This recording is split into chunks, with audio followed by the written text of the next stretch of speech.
By 1298, Scotland was deep in its struggle for independence from England. The previous year, Scottish forces led by William Wallace had achieved a stunning victory at Stirling Bridge. That triumph shocked England and briefly restored Scottish morale. But England would not accept defeat. Keen Edward, determined to crush the rebellion, prepared a massive campaign to reassert his authority over Scotland. The stage was set for a decisive confrontation. In the summer of 1298, Edward I personally led his army north. Unlike previous campaigns, this was no delegated mission. The English king commanded a powerful force of infantry, heavy cavalry, and longbow. The English longbow had already proven its effectiveness in medieval warfare, capable of penetrating armor at distance. It would soon play a decisive role.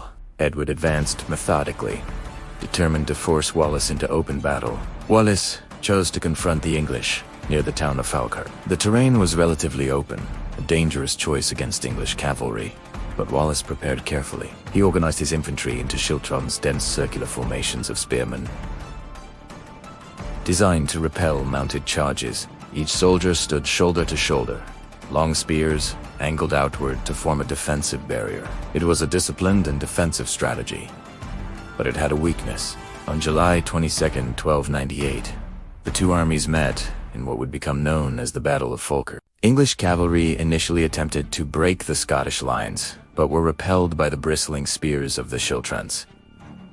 The formations held firm. However, Edward adapted quickly. Instead of continuing costly cavalry assaults, he ordered his longbowmen forward. The English longbowmen unleashed volleys of arrows into the tightly packed Scottish ranks. Unlike cavalry, arrows required no direct contact. Wave after wave struck the schiltrons from a distance. The dense formations that protected the Scots from horsemen now made them vulnerable to missile fire. Casualties mounted rapidly. As gaps appeared in the formations, English cavalry charged once more. This time, the schiltrons collapsed. The Scottish army broke under sustained attack. What began as an organized defensive stand turned into retreat. English forces secured the field. Wallace managed to escape, but the defeat at Falkirk severely weakened his position as guardian of Scotland. In the aftermath, he would eventually resign his leadership.